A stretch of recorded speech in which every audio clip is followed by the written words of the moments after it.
ಕನ್ನಡಿಗರಿಗೆ ನಮಸ್ಕಾರ. ಪ್ರಮುಖ ಹಾಗೂ ಸ್ವಾರಸ್ಯಕರ ಸುದ್ದಿಗಳೊಂದಿಗೆ ನಾನು ಭುವನ. ನೀವು ನೋಡ್ತಾ ಇದ್ದೀರಾ ಬಿಪಿ ನ್ಯೂಸ್ ಕನ್ನಡ. ಇದು ಫಸ್ಟ್ ಫೋಕಸ್. ಮೊದಲಿಗೆ ಫಸ್ಟ್ ಫೋಕಸ್ ಸುದ್ದಿಯ ಮುಖ್ಯಾಂಶಗಳು. ಸತತ 9ನೇ ಬಾರಿ ಬಜೆಟ್ ಮಂಡಿಸಲಿರುವ ನಿರ್ಮಲಾ ಸೀತಾರಾಮ್ ಮಧ್ಯಮ ವರ್ಗ ಹಾಗೂ ರೈತರಿಗೆ ಭರ್ಜರಿ ನಿರೀಕ್ಷೆ. ವಿಕಸಿತ ಭಾರತದ ಗುರಿಯೊಂದಿಗೆ ಆರ್ಥಿಕ ಸುಧಾರಣೆಗೆ ಹೆಚ್ಚಿನ ಒತ್ತು. ಮೈಸೂರಿನಲ್ಲಿ ಅಕ್ರಮ ಡ್ರಗ್ಸ್ ಘಟಕ ಪತ್ತೆ ಮಾಡಿದಂತ ಎನ್ಸಿಬಿ, ಗೃಹ ಇಲಾಖೆ ವೈಫಲ್ಯದ ವಿರುದ್ಧ ಬಿಜೆಪಿ ತೀವ್ರ ಆಕ್ರೋಶ. ಯುವ ಜನತೆಯ ಭವಿಷ್ಯದೊಂದಿಗೆ ಸರ್ಕಾರ ಚೆಲ್ಲಾಟ ಎಂದ ವಿಜಯೇಂದ್ರ. ಮಹಾರಾಷ್ಟ್ರದ ಮೊದಲ ಮಹಿಳಾ ಉಪಮುಖ್ಯಮಂತ್ರಿಯಾಗಿ ಸುನೇತ್ರಾ ಪವಾರ್ ಅಬಕಾರಿ ಮತ್ತು ಕ್ರೀಡೆ ಸೇರಿದಂತೆ ಪ್ರಮುಖ ಖಾತೆಗಳ ಹಂಚಿಕೆ. ಹಣಕಾಸು ಖಾತೆಯನ್ನ ತಮ್ಮ ಬಳಿಯೇ ಉಳಿಸಿಕೊಂಡ ಸಿಎಂ ಫಡ್ನವೀಸ್. ಬೀದರ್ ಜಿಲ್ಲೆಯ ಮೊಳಕೇರಾ ಗ್ರಾಮದಲ್ಲಿ ಸಂಭವಿಸಿದ ನಿಗೂಢ ಸ್ಫೋಟ. 4 ಮಕ್ಕಳು ಸೇರಿ 6 ಜನರಿಗೆ ಗಂಭೀರ ಗಾಯ. ಗಾಯಾಳುಗಳನ್ನ ಆಸ್ಪತ್ರೆಗೆ ದಾಖಲು, ಪೊಲೀಸರಿಂದ ತೀವ್ರ ತನಿಖೆ. ಇದೀಗ ಫಸ್ಟ್ ಫೋಕಸ್ ವಾರ್ತೆಯ ವಿವರಗಳು. ಕೇಂದ್ರ ವಿತ್ತ ಸಚಿವೆ ನಿರ್ಮಲಾ ಸೀತಾರಾಮ್ ಅವರು ಇಂದು ಬೆಳಿಗ್ಗೆ 11 ಗಂಟೆಗೆ ಲೋಕಸಭೆಯಲ್ಲಿ 2026-27ನೇ ಸಾಲಿನ ಕೇಂದ್ರ ಬಜೆಟ್ ಮಂಡಲಿಸಲಿದ್ದಾರೆ. ಸತತ 9ನೇ ಬಾರಿ ಬಜೆಟ್ ಮಂಡಲಿಸುವ ಮೂಲಕ ಹೊಸ ದಾಖಲೆಯನ್ನ ಬರಿತಾ ಇದ್ದಾರೆ. ಈ ಬಾರಿಯ ಬಜೆಟ್ನಲ್ಲಿ ಆದಾಯ ತೆರಿಗೆ ವಿನಾಯಿತಿ, ಮಿತಿ ಹೆಚ್ಚಳ ಮತ್ತು ರೈತರಿಗೆ ಕೃಷಿ ಕ್ಷೇತ್ರದಲ್ಲಿ ಹೊಸ ಯೋಜನೆಗಳಿಗೆ ಘೋಷಣೆಯಾಗುವ ಸಾಧ್ಯತೆ ದಟ್ಟವಾಗಿದೆ. ವಿಶೇಷವಾಗಿ ಯುವ ಜನತೆಗೆ ಉದ್ಯೋಗ ಅವಕಾಶಗಳು, ಹೈಟೆಕ್ ಮೂಲ ಸೌಕರ್ಯ ಅಭಿವೃದ್ಧಿ ಹಾಗೂ ಡಿಜಿಟಲ್ ಆರ್ಥಿಕತೆಗೆ ಸರ್ಕಾರ ಹೆಚ್ಚಿನ ಆದ್ಯತೆ ನೀಡಲಿದೆ ಅಂತ ನಿರೀಕ್ಷಿಸಲಾಗ್ತಾ ಇದೆ. ಗ್ರಾಮೀಣ ಪ್ರದೇಶದ ಅಭಿವೃದ್ಧಿ ಮತ್ತು ಮಹಿಳಾ ಸಬಲೀಕರಣಕ್ಕೆ ವಿಶೇಷ ಅನುದಾನ ಸಿಗುವ ಸಾಧ್ಯತೆ ಇದೆ.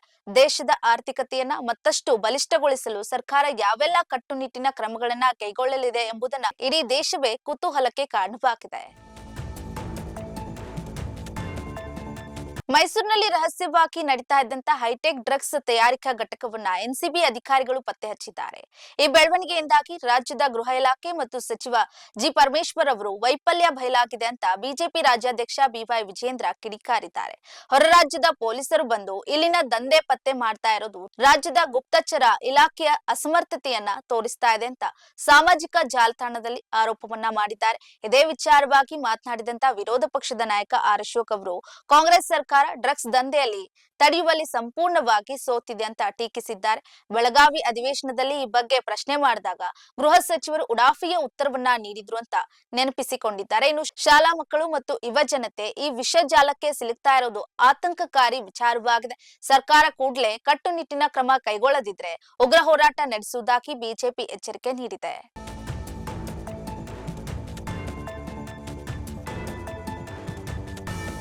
ಮಹಾರಾಷ್ಟ್ರ ರಾಜಕಾರಣದಲ್ಲಿ ಇಂದು ಹೊಸ ಐತಿಹಾಸಿಕ ಸೃಷ್ಟಿಯಾಗ್ತಾ ಇರುವಂತದ್ದು. ರಾಜ್ಯದ ಮೊದಲ ಮಹಿಳಾ ಉಪಮುಖ್ಯಮಂತ್ರಿಯಾಗಿ ಸುನೇತ್ರಾ ಪವಾರ್ ಅವರು ಪ್ರಮಾಣ ವಚನವನ್ನ ಸ್ವೀಕರಿಸಿದ್ದಾರೆ.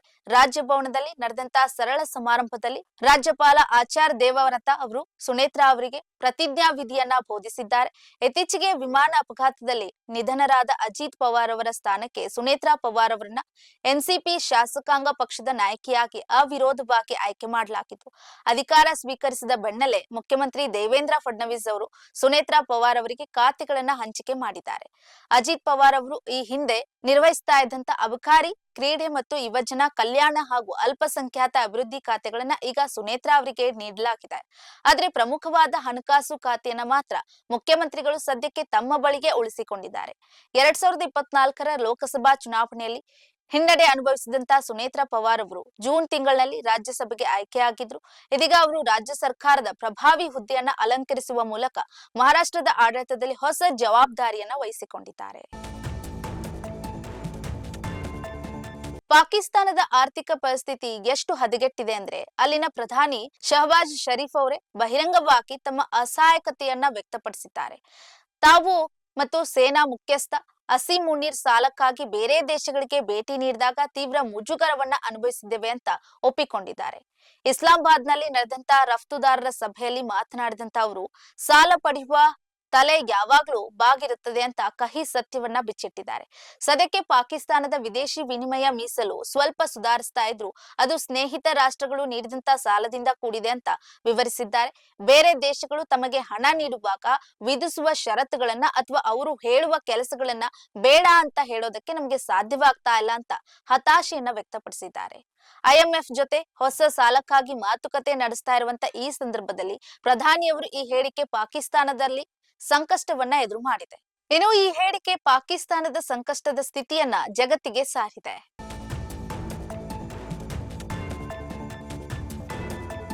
ಬೀದರ್ ಜಿಲ್ಲೆಯ ಹುಮ್ನಾಬಾದ್ ತಾಲೂಕಿನ ಮೊಳಕೇರಾ ಗ್ರಾಮದಲ್ಲಿ ಇಂದು ಸಂಭವಿಸಿದಂತಹ ನಿಗೂಢ ಸ್ಫೋಟವೊಂದು ಇಡೀ ಗ್ರಾಮವನ್ನೇ ಬೆಚ್ಚಿ ಬೀಳಿಸಿದೆ. ರಸ್ತೆಯಲ್ಲಿ ಬಿದ್ದಿದ್ದಂತ ಅನುಮಾನಾಸ್ಪದ ವಸ್ತುವೊಂದು ಸ್ಫೋಟಗೊಂಡ ಪರಿಣಾಮ ಶಾಲೆಗೆ ತೆರಳುತ್ತಾ ಇದ್ದಂತಹ 4 ಮಕ್ಕಳು ಸೇರಿದಂತೆ ಒಟ್ಟು 6 ಜನರು ತೀವ್ರವಾಗಿ ಗಾಯಗೊಂಡಿದ್ದಾರೆ. ಗಾಯಾಳುಗಳನ್ನ ತಕ್ಷಣವೇ ಸ್ಥಳೀಯ ಆಸ್ಪತ್ರೆಗೆ ದಾಖಲಿಸಿ ಚಿಕಿತ್ಸೆಯನ್ನ ನೀಡಲಾಗ್ತಾ ಇದೆ. ವಿಶೇಷವೆಂದರೆ ಕಳೆದ 6 ತಿಂಗಳ ಅವಧಿಯಲ್ಲಿ ಈ ಭಾಗದಲ್ಲಿ ನಡೀತಾ ಇರುವಂತಹ 2ನೇ ಸ್ಫೋಟ ಇದಾಗಿದ್ದು ಸ್ಥಳೀಯರಲ್ಲಿ ಭೀತಿ ಹೆಚ್ಚಾಗಿದೆ. ಘಟನಾ ಸ್ಥಳಕ್ಕೆ ಹಿರಿಯ ಪೊಲೀಸ್ ಅಧಿಕಾರಿಗಳು ಭೇಟಿ ನೀಡಿ ಪರಿಶೀಲನೆಯನ್ನ ನಡೆಸ್ತಾ ಇದ್ದಾರೆ. ಇದು ಯಾವ ರೀತಿಯ ಸ್ಫೋಟಕ ಮತ್ತು ಇಲ್ಲಿಗೆ ಹೇಗೆ ಬಂತು ಎಂಬುದರ ಬಗ್ಗೆ ಪೊಲೀಸರು ಪ್ರಕರಣ ದಾಖಲಿಸಿಕೊಂಡು ತನಿಖೆಯನ್ನ ಚುರುಕುಗೊಳಿಸಿದ್ದಾರೆ. ಗ್ರಾಮದಲ್ಲಿ ಹೆಚ್ಚಿನ ಅಹಿತಕರ ಘಟನೆಗಳು ನಡೆಯದಂತೆ ಮುನ್ನೆಚ್ಚರಿಕೆ ವಹಿಸಲಾಗ್ತಾ ಇದೆ.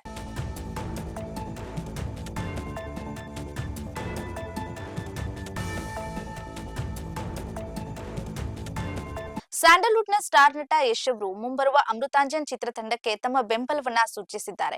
ಯೂಟ್ಯೂಬ್ ನಲ್ಲಿ ಲಕ್ಷಾಂತರ ವೀಕ್ಷಣೆ ಗಳಿಸಿ ವೈರಲ್ ಆಗಿದ್ದಂತ ಕಿರುಚಿತ್ರವು ಈಗ ಪೂರ್ಣ ಪ್ರಮಾಣದ ಚಲನಚಿತ್ರವಾಗಿ ಬಿಡುಗಡೆ ಆಗ್ತಾ ಇದ್ದು ಇನ್ಸ್ಟಾಗ್ರಾಮ್ ಮೂಲಕ ರಾಕಿಂಗ್ ಸ್ಟಾರ್ ಯಶ್ ತಂಡಕ್ಕೆ ಶುಭವನ್ನ ಹಾರೈಸಿದ್ದಾರೆ. ಹೊಸ ಕಂಟೆಂಟ್ ಕ್ರಿಯೇಟರ್ ಗಳಿಗೆ ಈ ತಂಡದ ಬೆಳವಣಿಗೆಗೆ ಒಂದು ದೊಡ್ಡ ಸ್ಫೂರ್ತಿ ಅಂತ ಅವರು ಮೆಚ್ಚುಗೆಯನ್ನ ವ್ಯಕ್ತಪಡಿಸಿದ್ದಾರೆ. ಜ್ಯೋತಿರಾವ್ ಮೋಹಿತ್ ನಿರ್ದೇಶನದ ಈ ಚಿತ್ರವು 80% ಹಾಸ್ಯ ಮತ್ತು 20% ಭಾವನಾತ್ಮಕ ಸನ್ನಿವೇಶಗಳನ್ನ ಒಳಗೊಂಡಿದೆ.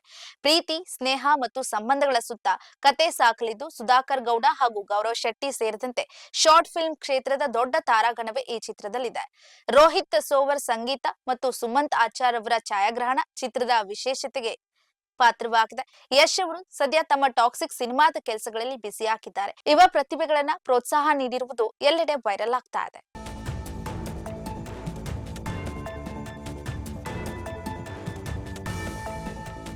ತಿರುವನಂತಪುರದಲ್ಲಿ ನಡೆದಂತ ಅಂತಿಮ ಟಿ20 ಪಂದ್ಯದಲ್ಲಿ ಭಾರತ ತಂಡ ನ್ಯೂಜಿಲೆಂಡ್ ತಂಡವನ್ನ 46 ರನ್ಗಳಿಂದ ಮಣಿಸಿ 5 ಪಂದ್ಯಗಳ ಸರಣಿಯನ್ನ 4-1 ಅಂತರದಿಂದ ಗೆದ್ದುಕೊಂಡಿದೆ. ಮೊದಲ ಬ್ಯಾಟಿಂಗ್ ಮಾಡಿದಂತಹ ಭಾರತ 20 ಓವರ್ಗಳಲ್ಲಿ 271 ರನ್ಗಳ ಬೃಹತ್ ಮೊತ್ತ ಸೇರಿಸಿತ್ತು.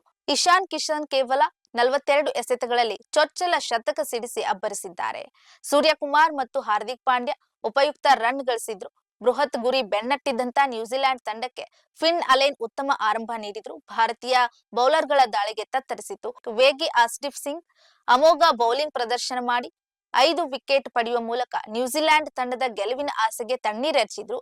ಈ ಭರ್ಜರಿ ಗೆಲುವಿನೊಂದಿಗೆ ಭಾರತ ತಂಡ ಮತ್ತು ನೆಲದಲ್ಲಿ ಮತ್ತೊಂದು ಸರಣಿ ಶ್ರೇಷ್ಠ ಸಾಧನೆ ಮಾಡಿದೆ. ಇಶಾನ್ ಕಿಶನ್ ಅವರ ಅಬ್ಬರದ ಬ್ಯಾಟಿಂಗ್ ಪಂದ್ಯದ ಪ್ರಮುಖ ಆಕರ್ಷಣೆಯಾಗಿತ್ತು.